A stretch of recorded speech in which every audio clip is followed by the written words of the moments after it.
Sungguh kita bersyukur atas semua anugerah dan kebaikan Tuhan pada hari-hari yang kita lewati dalam kehidupan kita. Sebelum kita mulai, mari kita berdoa terlebih dahulu.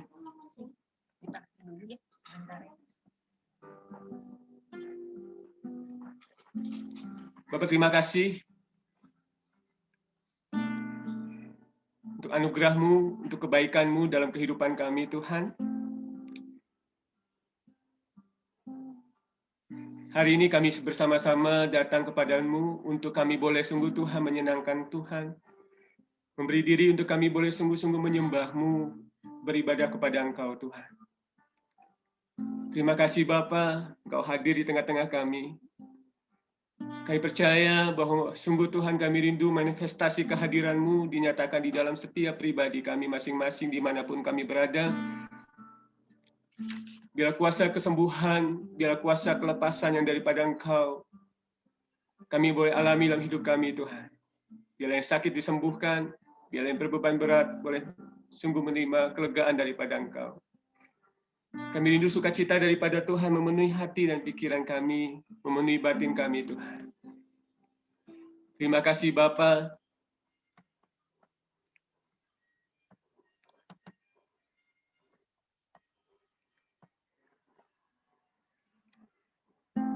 Mari kita naikkan satu pujian kepada Tuhan.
Bersama-sama ku menyembah Tuhan.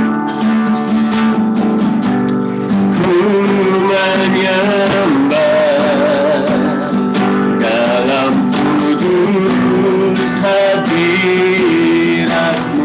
dalam kudus hadirat-Mu, hampiri kata kasih karunia-Mu Bapa. Kekuatanku hanya dalam hadirat-Mu, Yesusku. Hanya Kaulah segalanya. Ku yakin Kau hadir Tuhan. Ku yakin Kau hadir di sini. Ku rasakan kuasa yang tak terbatas. Ku yakin Kau nyata di sini. Kemenangan terjadi di sini. yakin Kau hadir di sini. Ku rasakan kuasa yang tak terbatas. Ku yakin Kau nyata di sini. Kemenangan terjadi di sini. Ku yakin Tuhan, ku yakin Kau hadir di sini. Ku rasakan kuasa yang tak terbatas. Ku yakin Kau nyata di sini.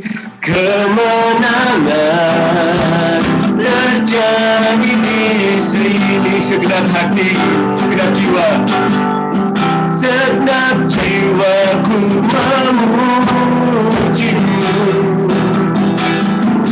Sungguh besar Kau Yesusku. Segenap jiwaku menyembahmu.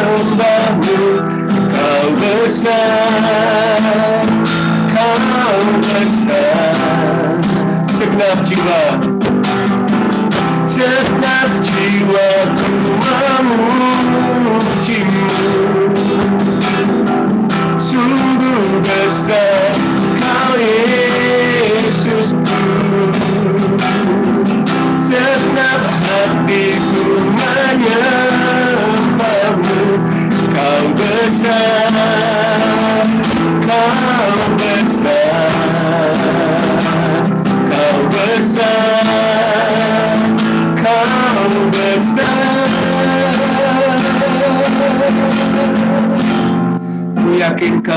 Ku yakin Kau hadir di sini.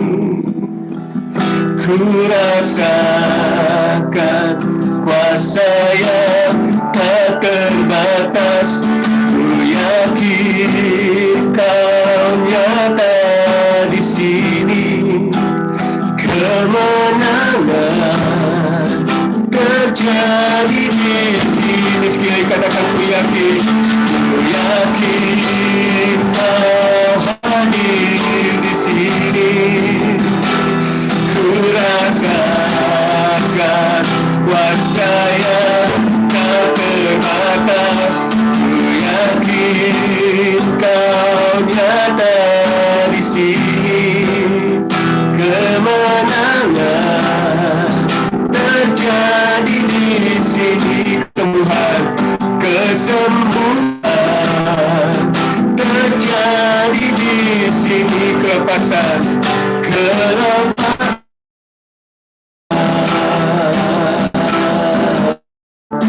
terjadi di sini.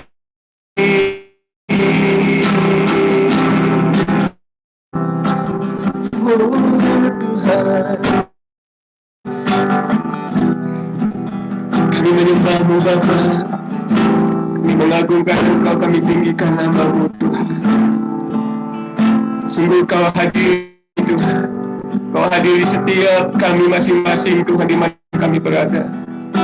Sungguh setiap kami Tuhan boleh sungguh merasakan kuasa-Mu bekerja di dalam kehidupan kami masing-masing.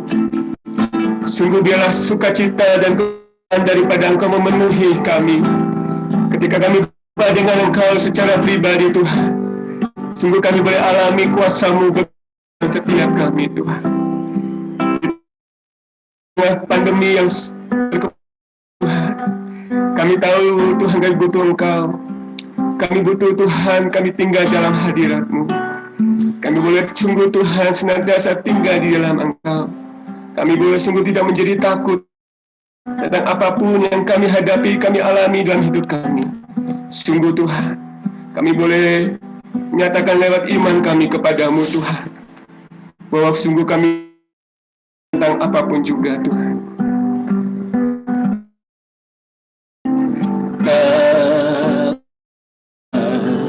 Ku takut Allah, ku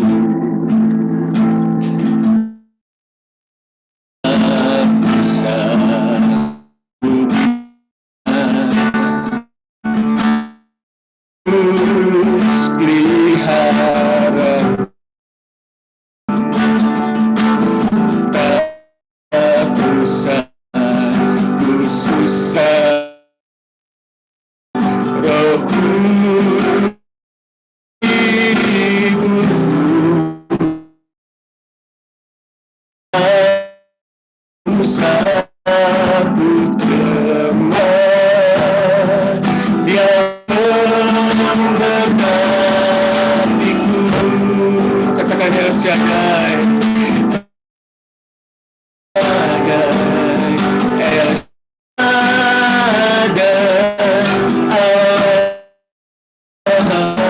Allah kuasa. Dia besar, dia besar, Shaddai, mulia El Shaddai, kalau El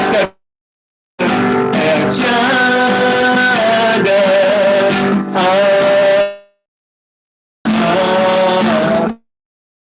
biarlah berkat-Mu melimpah Tuhan,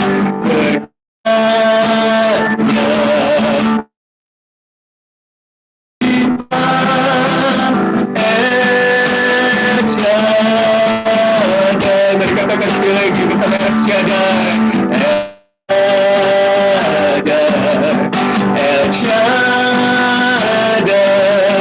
Allah Maha Kuasa. Kau besar Tuhan, besar, ya besar, El Shaddai,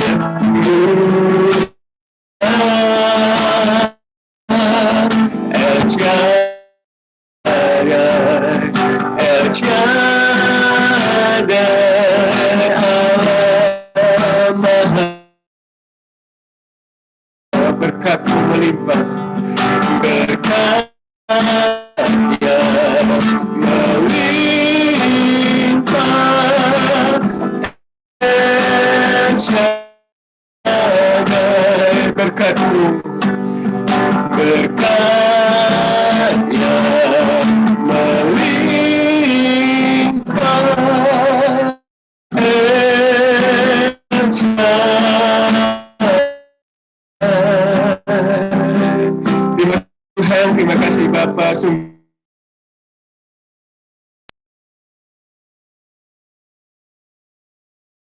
dalam setiap keadaan kami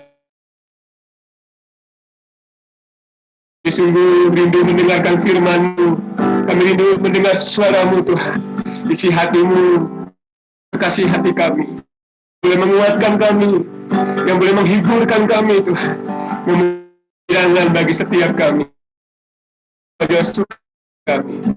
Terima kasih Bapa, terima kasih Yesus, berkati hamba-Mu dan firman-Mu, berkati Tuhan, biar isi hati Kau sampaikan di tengah-tengah kami. Terima kasih Bapa, segala pujian, segala kemuliaan, dan hanya di dalam nama Tuhan Yesus kami bersyukur dan berdoa. Haleluya. Semua yang percaya katakan amin. Dan silakan kepada pesan.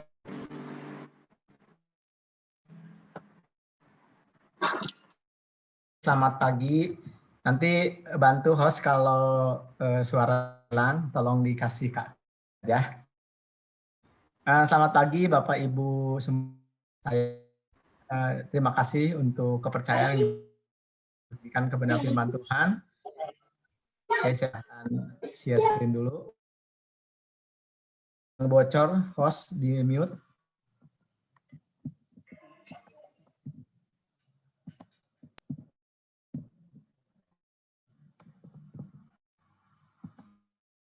Oke. Apakah sudah terlihat layarnya?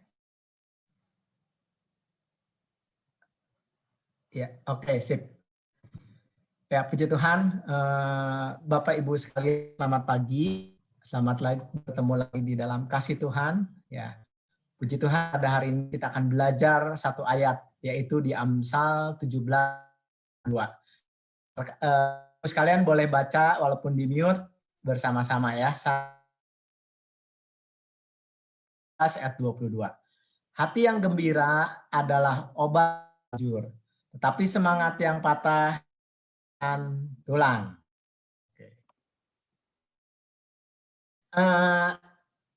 Saya pernah mengalami satu mana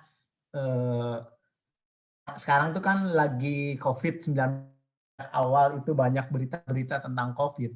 Nah, kadang-kadang ketika suatu saat saya bertemu waktu itu saya ingat dipanggil sekolah gitu ya, dipanggil sekolah guru-guru walaupun kita pada pakai masker, duduk di sebelah ada ibu datang yang terlambat. Terus si ibu itu tiba-tiba batuk-batuk gitu ya. Ini batuk gitu ya. Nah, saya bilang kalau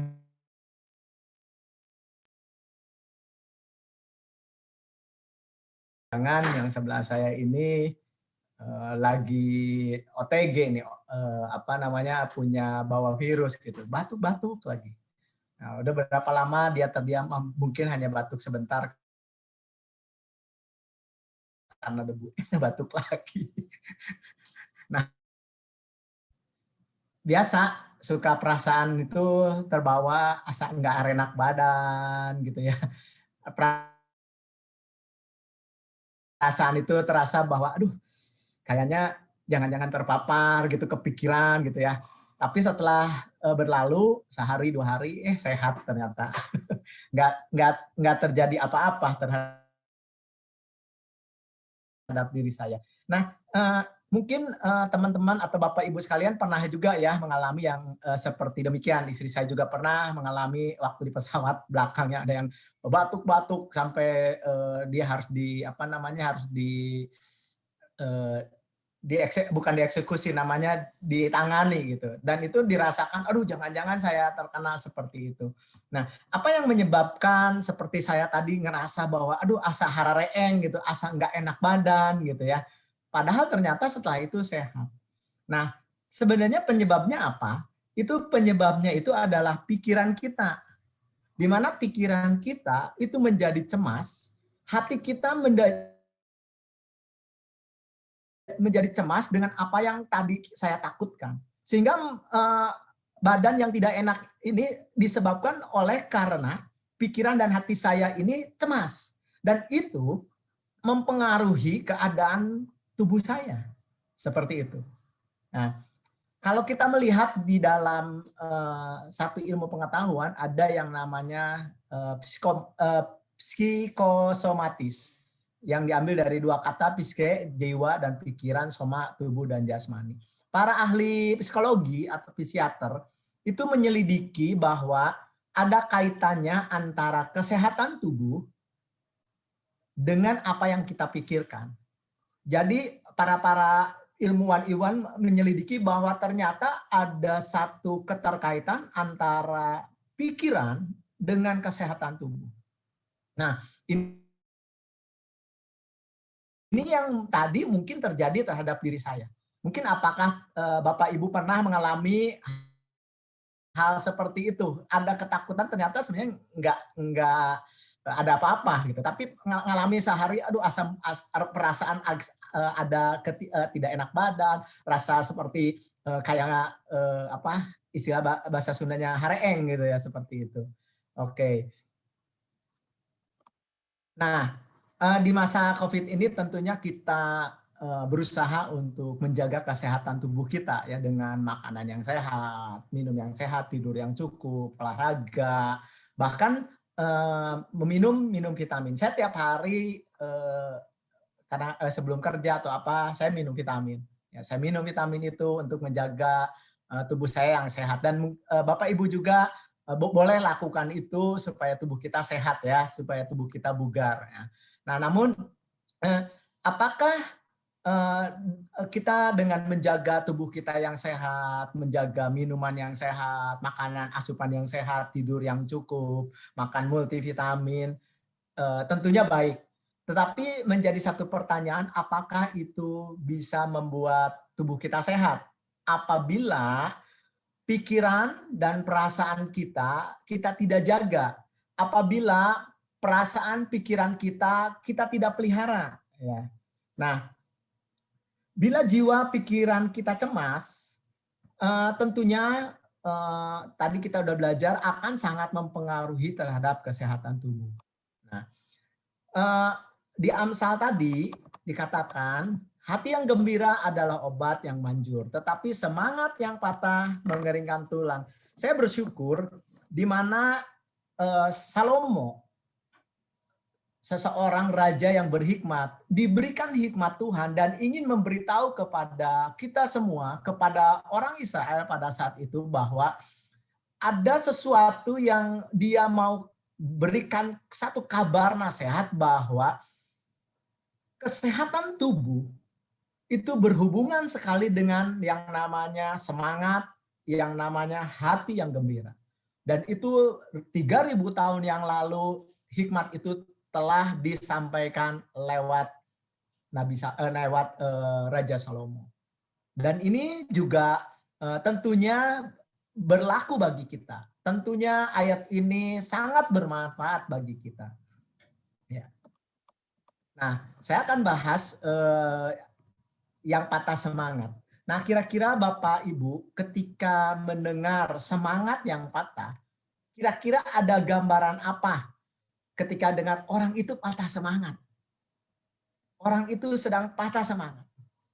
Pasti gambarannya mirip ya, yang dengan akan yang saya ungkapkan, pasti orang itu lesu, orang itu jadi malas bekerja, tidak mau bekerja karena saking lesunya, depresi, stres, dan akhirnya dia tidak berani melangkah. Terus kita bisa gambarkan orang yang seperti itu pasti penuh dengan keluhan-keluhan, penuh dengan hal-hal yang negatif yang akan dia keluarkan, alasan-alasan yang membuat dia keluarkan. Dan tentunya kita akan melihat orang-orang seperti ini biasanya akan stay di rumah, bahkan mungkin dia akan mengurung di kamar dan tidak mau diganggu oleh siapapun. Biasanya seperti itu. Nah, patah semangat ini, kalau kita baca tadi dari yang saya jelaskan, bahwa akan membuat kesehatan kita menurun. Ketika seseorang patah semangat, maka kesehatan mereka akan menurun karena jiwa mereka menjadi hancur. Jiwa mereka menjadi patah, remuk seperti itu. Sehingga kesehatan mereka terganggu. Nah, saya melihat bahwa mungkin yang kalau saya pernah lihat ada orang yang gila itu di dekat rumah di Maleber, itu ngomongnya selalu sama, mengeluh sesuatu yang pernah dialami masa lalunya. Saya yakin ketika orang itu ketika dia menghadapi satu masalah, dia pikirkan masalah itu sehingga jiwanya itu terkungkung untuk lepas dari masalah itu. Sehingga orang itu lupa akan sekitarnya, realitas sekitarnya, sehingga dia hanya melihat satu sisi tentang masalah dia. Dan dia lambat laun dia tidak merasa bahwa dirinya sedang menuju kepada kegilaan. Dan akhirnya membuat orang itu menceritakan berulang-ulang satu peristiwa yang sama itu tiap hari. Kalau dia ceritanya tentang marah kepada kakaknya, dia marah sama kakaknya, dia kecewa sama kakaknya. Dan dia seolah-olah dia hidup di dalam satu keadaan yang seperti itu, padahal itu adalah ilusi dia karena dia terlalu fokus dengan apa yang dia hadapi. Nah, orang yang patah semangat selalu akan melihat segala sesuatu dari sudut pandang yang suram. Dia tidak mampu melihat sesuatu dari sudut pandang yang lebih baik. Ya. Orang yang patah semangat itu obatnya itu adalah hati yang gembira. Orang yang patah semangat ini sangat sulit untuk dia bangkit kecuali dia mempunyai hati yang gembira. Ya, oke. Nah, kenapa seseorang bisa menyebabkan patah semangat? Saya akan mencoba secara garis besar saja, secara cepat. Orang bisa patah semangat karena orang itu terlalu fokus pada kesulitan. Setiap kita tahu bahwa setiap kita seluruh dunia mengalami yang namanya masalah COVID-19. Nah, kita harus bisa menerima keadaan yang ada terjadi karena kita tidak bisa mengubah keadaan yang sedang terjadi dan inilah kenyataan yang harus kita terima. Keadaan yang harus kita terima bahwa saat ini setiap orang mengalami kesulitan. Tetapi orang-orang yang fokus pada kesulitan dia akan selalu berbicara, waduh ini COVID ini menjadi begini, waduh COVID ini menjadi persoalan saya, waduh COVID ini menyebabkan begini dan begitu. Dan orang-orang yang terlalu fokus pada kesulitan menyebabkan dia hatinya tidak bisa bergembira dan menyebabkan semangatnya akan hilang dan bahkan menjadi patah. Nah, yang kedua adalah orang yang membiarkan dirinya larut dalam masalah. Setiap kita punya masalah, setiap kita punya problem. Tetapi orang-orang yang membiarkan dirinya larut dalam masalah artinya apa? Dia tidak bisa menyelesaikan masalah itu dengan baik, tetapi dia seolah-olah masalah itu menjadi satu beban dia yang paling berat, menjadi beban dia yang membuat dia tidak bisa keluar dari masalah itu, berpikir hal-hal yang lain, tetapi dia selalu, waduh ini masalah. Waduh ini masalah, dan dia larut di dalam masalah makin hari makin dalam. Nah, itu bisa membuat orang patah semangat. Yang ketiga, terlalu mengasihi diri sendiri. Ada banyak orang terlalu mengasihi diri sendiri seolah-olah masalah dia yang paling berat. Padahal setiap orang punya masalah. Seolah-olah masalah dia tuh yang paling hebat dan setiap orang harus memperhatikan bahwa saya punya masalah, saya harus dikasihi, saya harus diperhatikan. Nah, orang-orang yang terlalu mengasihani diri sendiri itu juga sama, satu saat bisa patah semangat. Ya. Nah, tentunya masalah hidup ini memang realitas kita menghadapi COVID. Tetapi untuk masalah itu menjadi fokus kita atau kita larut atau tidak, itu tergantung sikap kita menghadapi masalah itu adalah pilihan. Apakah masalah itu akan kita lewati, kita nikmati saja, sambil berpikir bagaimana jalan keluarnya, atau kita lebih terfokus pada kesulitan-kesulitan, bahkan membiarkan larut dalam masalah. Sehingga membuat kita stres, membuat kita depresi. Oke, ya. Nah, ini salah satu contoh gambaran saja. Ada orang-orang bilang begini, selama COVID ya, ada bilang begini, hidup ini melelahkan dan mengkhawatirkan. Saya sangat stres memikirkan sampai ketakutan. Ada banyak orang-orang takut ya. Saya stres kerjaan, menumpuk, kesal, dan emosi. Ada orang yang di jalan mungkin ada orang-orang yang tidak sopan, tidak ikut aturan, lalu kita marah. Ini orang bikin kesal saja, akhirnya kita susah menahan emosi. Harus diajarin nih orang ini hal yang benar supaya tidak bikin kesal orang lain. Ada orang-orang di sekitar kita, ini gara-gara dia saya jadi sakit hati, gara-gara dia saya jadi jengkel, gara-gara dia saya jadi sakit karena dia selalu bikin jengkel saya, gitu kan. Nah, sebenarnya kalau kita belajar lebih dalam, yang membuat jengkel itu bukan orang itu sebenarnya. Kalau kita mau belajar lebih dalam sedikit, yang membuat jengkel itu adalah karena kita memutuskan untuk jengkel sebenarnya. Kalau kita tidak memutuskan untuk jengkel terhadap orang itu, kita akan jengkel. Jadi bukan karena orang itu yang membuat jengkel, tetapi karena kita memutuskan diri kita untuk jengkel terhadap diri dia. Nah, ketika jengkel seperti itu, kesal seperti itu, membuat akhirnya kita stres. Dan akhirnya ketika jiwa kita stres, hati kita jadi tidak bahagia, membuat kesehatan tubuh kita melemah. Nah, ini yang tidak diharapkan, dan Amsal ini sudah menasehatkan sedemikian rupa. Dan ini nasihat yang sangat baik buat ibu, bapak, dan termasuk saya. Ya. Nah, orang lain kasar sekali, menghina, tidak menghargai saya sakit hati, saya menjadi depresi, saya jadi minder. Pasangan saya kalau yang udah married nih, misalnya yang baru married, pasangan saya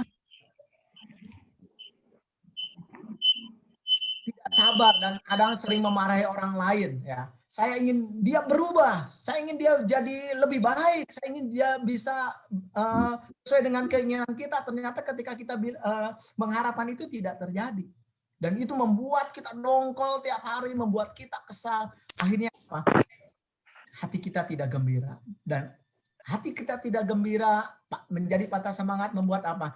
Membuat kesehatan tubuh jadi menurun. Ada banyak orang sakit bukan karena tubuhnya bagus, tapi ada beberapa karena jiwanya yang sakit atau jiwanya yang sedang mengalami tidak memelihara pikiran yang baik dan sehat. Oke, nah sedikit ini saya akan secara cepat. Sesungguhnya masalah itu adalah bukan kenyataan, tetapi ada harapan yang tidak sesuai dengan kenyataan ya. Misalnya contoh sekarang COVID itu sebenarnya kenyataan dan bukan masalah. Yang jadi masalah ini adalah saya penghasilannya menurun. Kenapa? Karena ada kenyataan yaitu COVID. Nah, kalau kita tahu bahwa masalahnya itu bukan COVID tapi penurunan dari misalnya income kita, maka kita tahu masalahnya ini, maka kita akan mampu dengan mudah gimana sih cara menyelesaikan masalah itu, yaitu dengan ya caranya tanyalah sama Tuhan bagaimana mengkreativitaskan kita, menggali potensi kita sehingga masalah ini bisa kita selesaikan dengan baik ya. Oke. Nah, ini hanya tips saja. Bijaksanalah dalam menentukan masalah hidup. Jangan pernah mempermasalahkan kenyataan. Jadi jangan masalahkan COVID-nya. Karena itu udah kenyataan dan memang kita harus terima. Permasalahkanlah hal yang benar-benar penting. Jadi jangan yang tidak penting itu kita masalahin. Karena apa? Hidup ini udah banyak masalah. Jadi hal-hal yang sepele mah kita ignore aja, kita terima saja. Jadi yang tidak penting ini belajarlah untuk kita dapat menerima apa adanya. Misalnya pasangan kita tidak sesuai dengan yang kita inginkan, hanya masalah mencet odol, misalnya masalah makan, masalah ada yang satu makannya cepat, masalah makannya lambat. Itu hal kecil jangan jadi masalah gitu. Karena apa? Karena kalau setiap hal kecil kita jadi masalah gitu, ini tidak bisa dinikmati, kita tidak bisa bahagia, hati kita tidak bisa bahagia keseharian kita. Tapi masalah-masalah yang tidak penting kita terima bahwa itu sebagai sebuah anugerah buat kita ya. Oke, sehingga kita bisa belajar bagaimana menerima banyak orang, makin hati kita makin dibuka terhadap orang lain, maka kita sebenarnya bisa berelasi makin banyak dan kita tidak mudah untuk bermasalah dengan orang-orang yang berbeda dengan keinginan kita. Oke. Nah, bagaimana sih cara mengobati yang patah semangat? Luar biasanya firman Tuhan itu sudah dibagikan oleh Salomo. Hati yang gembira adalah obat. Nah, kata gembira itu saumeah dalam bahasa Ibrani. Artinya tidak hanya gembira, tetapi dia bersukacita, dia senang, bersukacita, bahagia. Nah, di dalam firman Tuhan ini itu menggunakan kata kosatif, di mana perbuatan yang satu mempengaruhi perbuatan yang lain. Jadi Salomo ingin menjelaskan bahwa jika hatimu gembira, maka itu adalah obat. Obat apa? Untuk mengobati yang patah semangat. Hati yang gembira itu akan membuat tubuh kita sehat. Oleh sebab itu, satu nasihat yang bagus adalah di mana Salomo ingin memberikan satu gambaran bahwa perhatikan, pelihara cara pikirmu, pelihara jiwamu, pelihara hatimu untuk tetap bisa bergembira. Dan ini disampaikan juga untuk kita semua di tempat ini. Nah, ada beberapa usaha manusia tentunya karena memang di dalam dunia ini banyak yang sakit sehingga ada ilmu-ilmu yang dikembangkan oleh hikmat tentunya oleh hikmat manusia dan mereka mencari sesuatu dan ini bukan ilmu yang buruk. Kalau Bapak Ibu mau melakukannya silahkan karena ilmu ini tidak jahat ya, ilmu ini boleh dipraktekkan. Salah satunya usaha manusia untuk membuat pikiran hati tenang itu relaksasi. Nah, saya pernah juga mengalami melakukan relaksasi ketika sakit kepala. Saya membuat pikiran saya tenang. Gimana caranya? Istri saya ngajarin. Tarik napas panjang, tahan sebentar, lalu keluarkan dari tenggorokan. Pelan, keluar tenggorokan pelan. Dan itu dilakukan kira-kira 10-20 kali. Lalu pencet hidung yang kiri, tarik napas, terus keluarkan pelan-pelan. Itu bisa dilakukan 20 kali. Lalu pencet hidung yang kiri, lalu lakukan yang sama. Dan apa yang terjadi sakit kepala ini karena sakit kepalanya mungkin karena kecapean, kelelahan, itu dalam yang saya lakukan itu sakit kepala saya langsung mereda dan akhirnya saya bisa beraktivitas normal.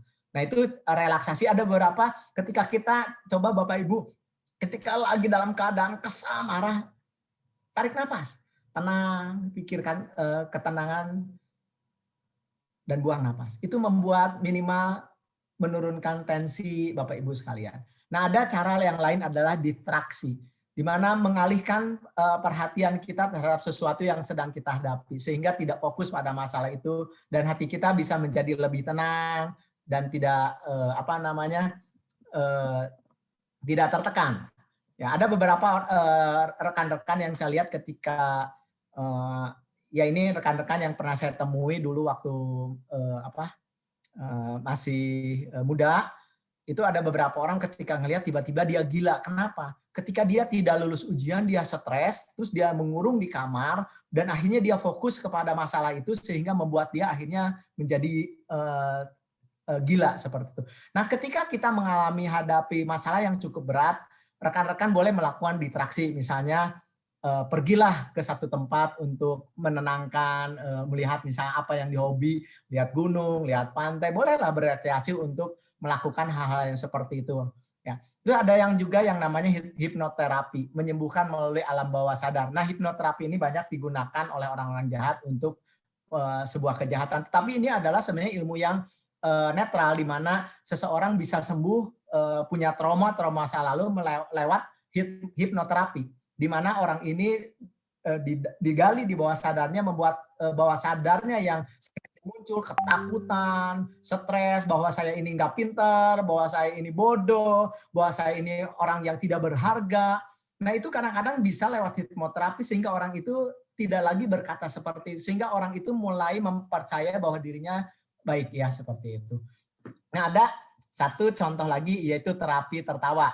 Ini saya akan putar sedikit ya videonya sebentar.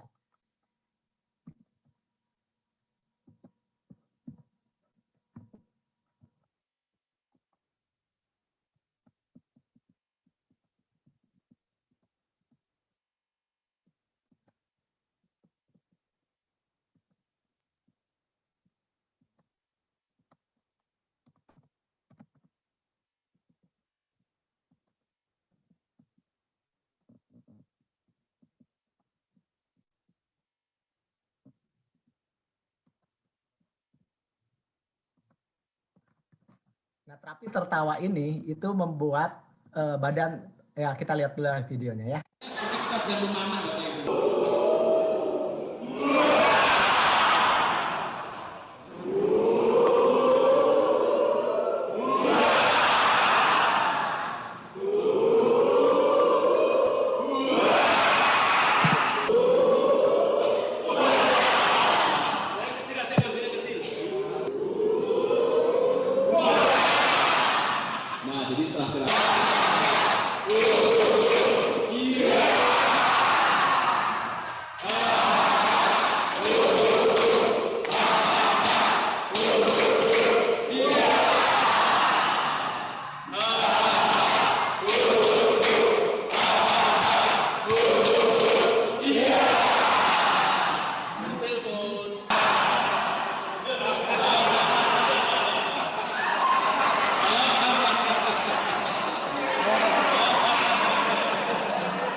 Bisa mulai.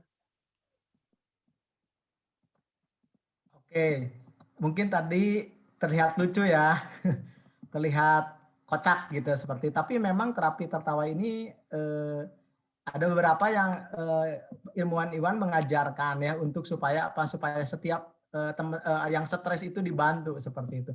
Nah, yang jadi pertanyaan adalah bagi kita ini usaha manusia di mana untuk membuat orang-orang bisa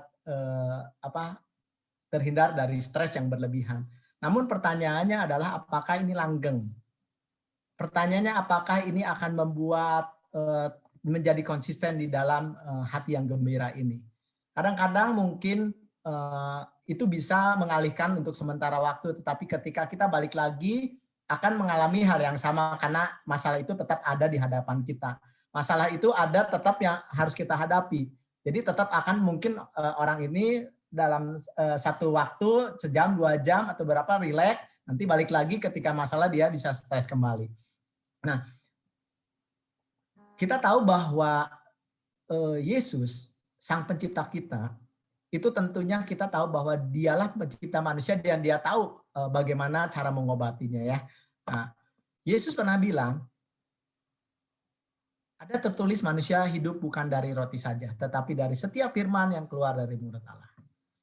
Kita tahu bahwa Sang Pencipta, yaitu Yesus, dia tahu betul bahwa bagaimana manusia bisa terlepas dari patah semangat. Dia tahu bahwa manusia akan mengalami masalah. Dan dia bilang di dalam Matius 4 ayat 5 bahwa manusia ini tidak hanya hidup kita makan, minum, tetapi dia bilang bahwa kamu pasti bisa hidup juga karena perkataanku, kata Tuhan. Kalau kamu percaya sama perkataanku, kalau kamu mendengar perkataanku, kata Yesus, itu adalah kamu akan hidup. Jadi manusia tidak hidup hanya dari roti saja, tetapi dia bilang dari perkataanku. Dan kita percaya karena dia Sang Pencipta, tentunya nasihat Yesus karena Sang Pencipta itu pasti lebih benar. Ya.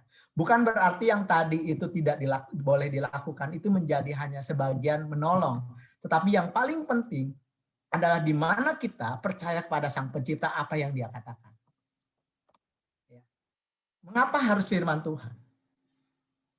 Karena firman itu sendiri adalah sumber kegembiraan dan sumber kebahagiaan. Karena firman Tuhan sendiri itu yang akan memberikan kekuatan. Karena firman Tuhan sendiri itu yang akan membuatkan penghiburan.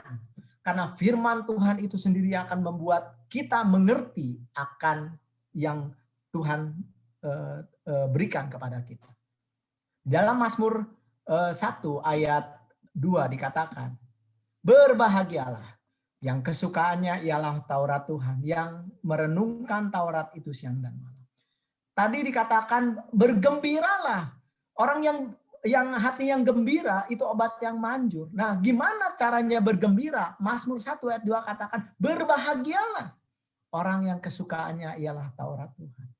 Yesus bilang bahwa orang yang akan hidup adalah orang yang makanannya firman. Dan Mazmur 1 sudah bilang bahwa berbahagia orang yang kesukaannya ialah Taurat Tuhan. Yang dimana yang kesukaannya dia melakukan 10 perintah Tuhan, melakukan perjanjian lama pada saat itu di Mazmur kepada bangsa Israel. Dan yang merenungkannya Taurat itu siang dan malam. Mereka harus bisa memahami bahwa Alkitab ini, bahwa firman Tuhan ini mengandung sesuatu harta yang luar biasa. Bahwa firman Tuhan ini adalah harta karun yang luar biasa. Yang akan membuat seseorang, membuat setiap kita yang menerimanya akan berbahagia. Kita tahu bahwa setiap kita menghadapi problem yang sama. Itu problem yang sama-sama kita alami dalam hampir 7-8 bulan.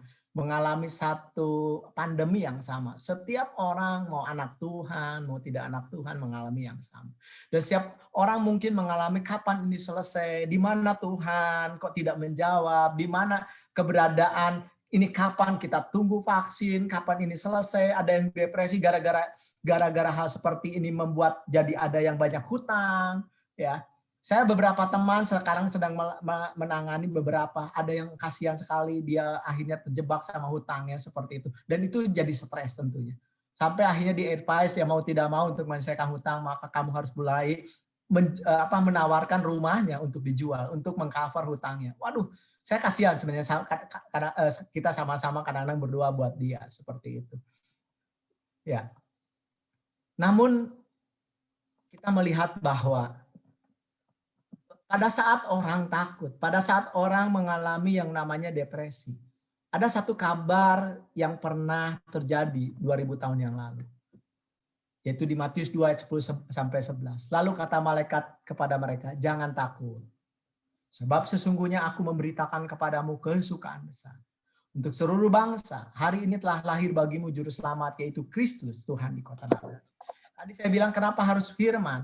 Dan firman itu karena firman itu yang menghiburkan. Dan firman itu sekarang menjadi manusia. Firman itu menjadi Yesus. Dan Yesus yang hadir di dunia ini adalah kesukaan besar. Yesus yang hadir di muka bumi untuk kita ini adalah kesukaan besar. Kenapa? Kenapa menjadi kesukaan besar? Karena kalau saudara tahu bahwa ketakutan yang paling besar, ketakutan semua orang yang besar adalah ketika kalau dia mati, dia harus berdiri di hadapan tahta Tuhan. Dia harus mempertanggungjawabkan apa yang dia perbuat. Di antara kita, siapa yang berani mempertanggungjawabkan di hadapan Tuhan bahwa Tuhan, saya layak untuk masuk surga? Siapa di tempat ini yang berani mengatakan kepada Tuhan bahwa Tuhan, saya ini adalah orang yang benar, bahwa saya layak masuk surga? Saya yakin setiap orang, tidak satupun yang berani untuk berbicara di hadapan tahta yang suci, yang kudus. Satu ketakutan setiap orang ketika dia mati dan dia harus berhadapan di tahta kemuliaan Tuhan untuk mempertanggungjawabkan sebuah pertanggungjawaban apa yang pernah kita buat. Namun ini menjadi kesukaan besar. Kenapa? Karena Yesus yang membenarkan diri kita di hadapan tahta itu. Yang membuat kita dilayakan untuk bisa masuk surga. Nah, kalau kita bayangkan kesulitan-kesulitan yang ada yang kita hadapi sebenarnya menjadi tidak berarti, menjadi tidak terlalu besar kalau kita melihat bahwa ada kesukaan besar yang kita punya. Ada kebahagiaan yang lebih besar daripada masalah-masalah yang kita hadapi. Oleh sebab itu, percaya kepada Yesus itulah yang membuat pikiran, jiwa kita menjadi lebih tenang. Mungkin kita mengalami kelemahan tubuh, mungkin kita mengalami sakit, bahkan mungkin ada beberapa orang yang kena COVID. Tetapi itu tidak membuat mereka takut, tidak membuat mereka jadi patah semangat karena mereka tahu bahwa mereka punya Yesus. Kalau mereka mati, mereka akan masuk surga. Kalau mereka mengalami penderitaan yang dialami, mungkin kelemahan tubuh, mereka akan tetap bisa bergembira. Kenapa? Karena Yesus ada di dalam diri dia, dia lebih besar daripada masalah. Dia tahu bahwa Yesus yang menjadi harta yang dia punya itu bisa membuat kebahagiaan di samping masalah-masalah yang kita hadapi. Mungkin ada orang yang mengalami penurunan dalam income, tetap bisa bergembira. Karena apa? Karena Yesus ada di dalam diri kita. Daud pernah berkata, sekalipun aku berjalan dalam lembah kekelaman, aku tidak takut bahaya. Sebab engkau bersertaku, gadamu dan tongkatmu itulah yang menghibur aku. Daud bisa tetap mengatakan ini karena dia tahu ada sang pencipta di samping dia. Daud tidak takut, kenapa? Dia tahu ada sang pencipta yang bersama dia. Oleh sebab itu, Bapak Ibu, jangan fokus hanya pada persoalan. Jangan merasa engkau paling malang. Tapi perhatikan bahwa Yesus ada di dalam dirimu lebih besar. Bahwa dia adalah sumber kegembiraan itu sendiri. Paulus bilang, bersukacitalah senantiasa dalam Tuhan. Bersukacita di dalam Tuhan. Karena kita sudah di dalam Tuhan, Paulus bilang bersukacita. Karena permasalahan yang ada jauh lebih kecil daripada Yesus yang kita miliki. Oleh sebab itu bersukacita senantiasa di dalam Tuhan. Sekali lagi ku katakan, bersukacita. Di dalam Kristuslah sumber sukacita itu mengalir adanya. Dan saya berharap firman Tuhan pada pagi hari ini membuat Bapak Ibu tetap semangat. Walaupun problem di samping kita yang kita harus lewati, kita harus selesaikan satu demi satu. Namun jangan patah semangat. Karena di dalam Amsal tadi kita sudah belajar bagaimana hati yang gembira itu adalah obat. Dan hati yang gembira itu sudah kita miliki, di mana Yesus ada dalam diri kita, itu membuat kita akan terus bergembira dan kita tidak akan pernah patah semangat. Oke, thank you. Kita akan berdoa bersama.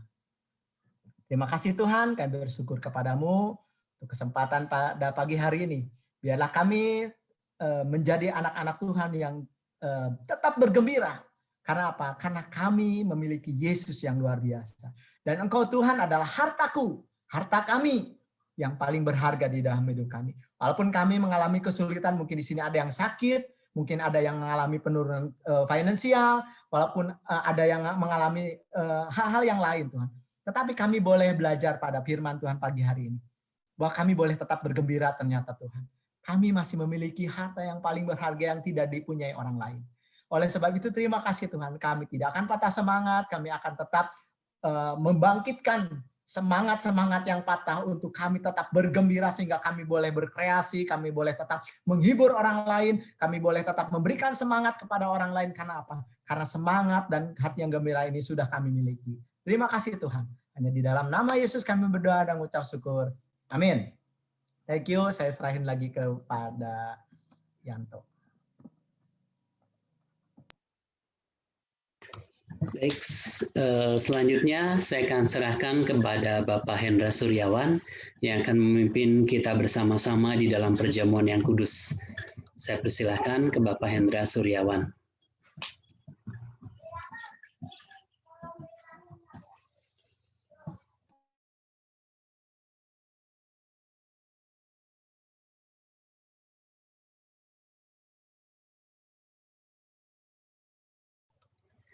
Silakan Bapak Hendra Suryawan di unmute dulu.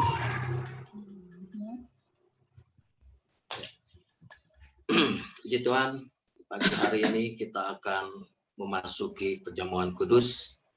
Kita akan bersekutu dengan Tuhan di dalam tubuh dan darahnya.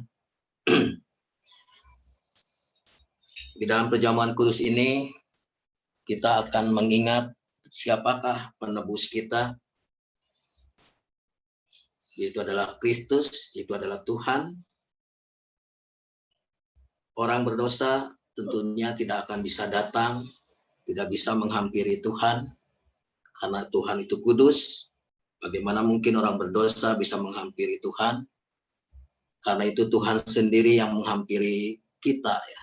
Tuhan sendiri yang menghampiri saya, Tuhan sendiri yang menghampiri saudara, dan Tuhan sendiri yang menghampiri banyak orang. Dan bukan hanya Tuhan yang menghampiri kita, tetapi Tuhan juga yang memilih kita dari antara banyak orang. Kita mungkin tidak memahami, kita tidak mengerti mengapa Tuhan memilih kita. Karena yang lebih baik daripada kita banyak, yang lebih hebat, yang lebih pintar, banyak. Tetapi kita yang dipilih oleh Tuhan. Ini adalah semata-mata adalah karena kasih, karena anugerah, karena kemurahan daripada Tuhan kepada kita. Jadi bukan hanya kelebihan daripada kita. Dan bukan hanya Tuhan yang memilih kita, tetapi juga Tuhan yang menebus. Menebus kita dari segala dosa, dari segala kesalahan kita, dari segala kejahatan kita. Karena itu kita boleh bersyukur kepada Tuhan. Dosa kita tidak diingat-ingat lagi oleh Tuhan. Dosa kita tidak diperhitungkan lagi oleh Tuhan. Ini adalah anugerah yang sangat besar. Karena penebusan daripada Kristus. Tuhan sudah membayar kita dengan lunas. Kita menjadi miliknya. Menjadi milik Tuhan. Kalau kita menjadi milik Tuhan, maka Tuhan tidak akan pernah lepas mengawasi kita. Tuhan tidak akan pernah lepas melindungi kita, menjagai kita. Karena itu apapun, dalam satu kondisi apapun kita percaya bahwa Tuhan bersama dengan kita. Nah, dalam perjamuan yang kudus ini, kita boleh mengingat Tuhan. Kita boleh mengingat penebus kita, yaitu Tuhan. Kita boleh mengingat pemilik kita, yaitu adalah Tuhan. Mari kita akan mengangkat roti. Di tangan kanan kita mengangkat roti dan kita dengarkan firman Tuhan. Sebab apa yang telah kuteruskan kepadamu telah aku terima dari Tuhan. Yaitu bahwa Tuhan Yesus pada malam waktu ia diserahkan, mengambil roti, dan sesudah itu ia mengucap syukur atasnya. Ia memecah-mecahkannya dan berkata, inilah tubuhku yang diserahkan bagi kamu. Perbuatlah ini menjadi peringatan akan aku. Mari kita makan dalam nama Yesus.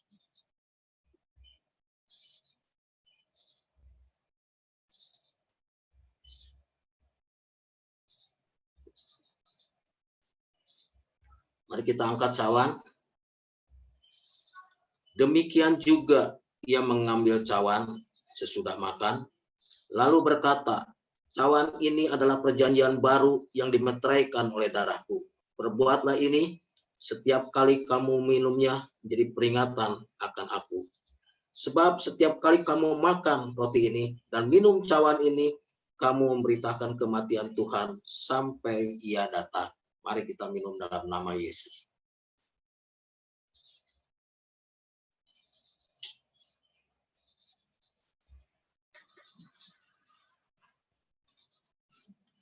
Mari kita bersyukur kepada Tuhan, berterima kasih kepada Dia. Tuhan, kami bersyukur kepadamu.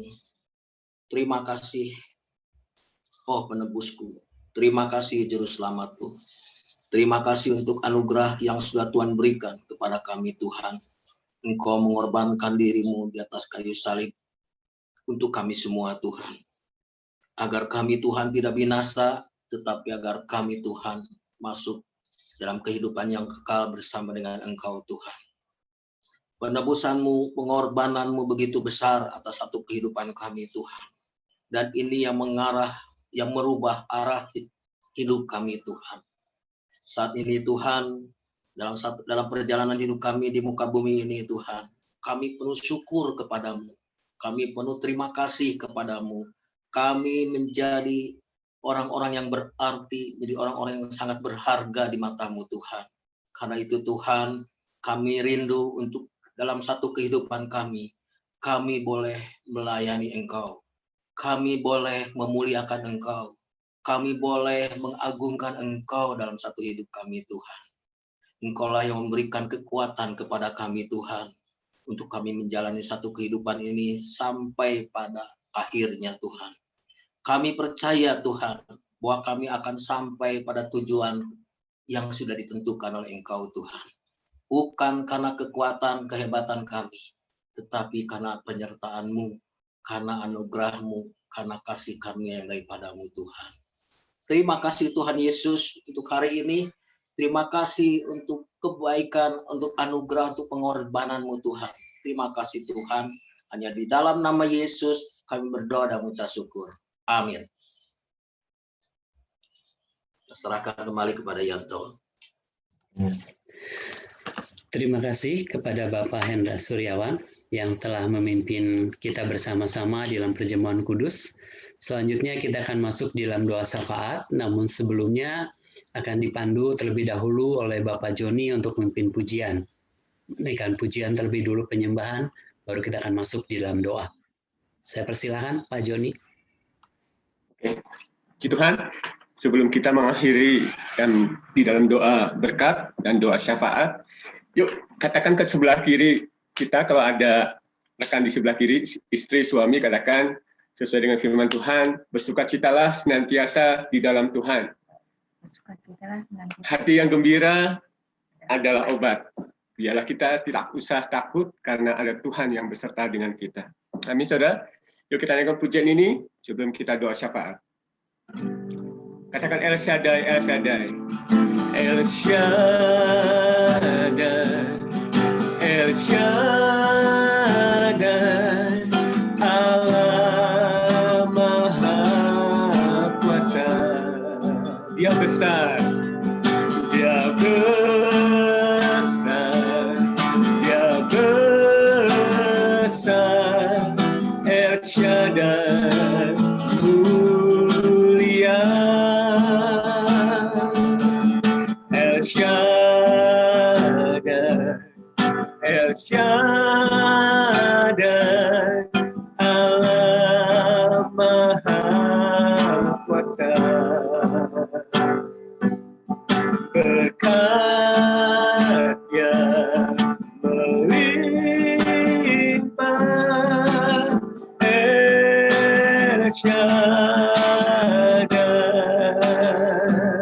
sekali katakan El Shaddai. El Shaddai, El Shaddai, Allah Maha Kuasa. Dia besar, Dia besar, Dia besar. El Shaddai mulia, El Shaddai, El Shaddai, Allah Maha Kuasa. Berkatnya melimpah. El Shaddai,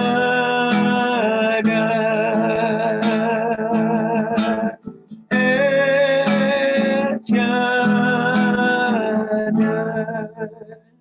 Saya serahkan kepada Mami. Ini ada untuk berdoa. Mari Bapak Ibu kita sama-sama berdoa dengan pokok-pokok doa. Halo, kedengaran ya? Kedengaran nih? Ya. Kita mau sama-sama berdoa kepada Tuhan sesuai dengan firman Tuhan yang kita dengar. Ya, saya akan bacakan satu ayat untuk menuntun kita di dalam berdoa. Dan bergembiralah karena Tuhan, maka Ia akan memberikan kepadamu apa yang diinginkan hatimu. Serahkanlah hidupmu kepada Tuhan dan percayalah kepadanya, dan Ia akan bertindak. Kita sama-sama datang menghampiri Tuhan pada siang hari ini dengan membawa setiap masalah yang ada di dalam jemaat, yaitu kita tahu kita membutuhkan tempat ibadah, ya kita akan doakan itu. Kita sama-sama berkata seperti tuntunan ayat ini. Bergembiralah karena Tuhan. Bukan karena ada masalah itu, tapi karena Tuhan ada di dalam kita. Maka Tuhan akan memberikan kepada kita apa yang diinginkan, yaitu tempat ibadah bagi kita. Biarlah itu sesuai dengan apa yang diinginkan Tuhan, di mana kita dapat beribadah. Dan hari ini kita sama-sama sehati, sepakat, satu iman dengan berkata, kami menyerahkan masalah ini kepada Tuhan, dan dengan percaya kami seluruh jemaat kepada Tuhan yang akan bertindak. Tuhan, inilah doa kami. Kami tahu Engkau mendengar apa yang kami mohonkan. Tuhan, kami juga berdoa saat ini Tuhan, untuk setiap kami di tengah masa pandemi ini Tuhan. Kami berdoa, Engkaulah Gembala Agung yang Tuhan dan Gembala yang baik bagi seluruh jemaat Patmos. Kami percaya kami tidak akan kekurangan. Secara rohani yaitu iman kami boleh dikuatkan. Pengharapan kami boleh tetap teguh di dalam Engkau. Dan Tuhan, Engkau juga Tuhan menolong Tuhan hati kami untuk tetap Tuhan ada dalam ketenangan, kesabaran, dan tetap ada dalam Tuhan hati kami melekat kepada Tuhan. Dan Tuhan, kami juga berdoa Engkau memberkati Tuhan sebagai Gembala Agung kami, tubuh kami Tuhan, dengan kesehatan, dengan perlindungan kuasa-Mu dalam menghadapi pandemi ini, kepada anak, cucu, mantu, Tuhan, bahkan buyut-buyut kami, dimanapun kami berada, dimanapun mereka berada. Dan Tuhan, kami percaya Engkau melindungi kami dengan kuasa darah-Mu, dan Tuhan memimpin setiap kami untuk kami hidup juga Tuhan taat kepada protokol kesehatan. Tuhan, kami juga berdoa saat ini Tuhan untuk keadaan kami Tuhan, itu kesehatan dan juga keadaan ekonomi. Tuhan, kami berdoa hanya pertolongan kami datang dari Engkau. Berikan kepada seluruh jemaat-Mu semangat Tuhan dalam menghadapi semuanya ini, memberikan kreativitas dalam berusaha, memberikan Tuhan kepada kami untuk kami tetap bekerja. Walaupun mungkin Tuhan apa yang kami dapatkan tidak lagi sesuai dengan waktu-waktu yang lalu. Tetapi kami tetap boleh melakukannya dengan baik. Dan kami tetap boleh Tuhan tinggal di dalam apapun yang kami kerjakan. Baik itu yang bisnis, baik itu yang Tuhan studi. Kami berdoa Tuhan, Engkau memberkati. Kami hidup di dalam berkat Tuhan. Terima kasih Tuhan, kami juga berdoa saat ini Tuhan untuk Indonesia. Tuhan, kami berdoa Engkau menolong Bapak Jokowi, Engkau menolong segala jajaran pemerintahannya, supaya Tuhan boleh kami dipimpin di dalam kebijaksanaan, sehingga Tuhan kami boleh mengalami keamanan, kesehatan, dan Tuhan ekonomi yang terpelihara, karena ada Tuhan yang memberikan hikmat kepada dia dalam semua kebijaksanaannya. Tuhan berkati semua sehingga ada keamanan, ada kesejahteraan di negeri kami. Terima kasih buat hari ini. Tuhan Kau juga memberkati Samuel yang sudah membawakan firman-Mu, dan kami berdoa juga Tuhan untuk semua para penatua diaken, para pelayan Tuhan dan jemaat. Kami boleh sehati di dalam semua yang kami lakukan dalam pelayanan kami di Patmos. Tuhan, kami juga berdoa saat ini Tuhan untuk berkat Tuhan tercurah kepada setiap kami. Karena kami tahu Tuhan, Engkau yang memberkati kami. Tuhan, kami mau mengangkat tangan kami kepada Bapa yang sangat baik, kepada Bapa yang sungguh mengasihi kami tanpa syarat. Kami mengangkat tangan kami, ini kami Tuhan. Ya Tuhan, sebagai anak-anak-Mu, yang Tuhan kami menyerahkan seluruh hidup kami dan semua pelayanan kami kepadamu. Sekarang saudara-saudara yang dikasihi Tuhan, terimalah berkat dari Allah Bapa, kasih sayang dari Tuhan Yesus Kristus, serta penyertaan dari Roh Kudus, menyertai kita dari hari ke hari sampai Tuhan datang. Kita semua yang percaya katakan, amin. Tuhan memberkati. Yan, rekodnya di stop dulu sebelum pengumuman, Yan. Yan.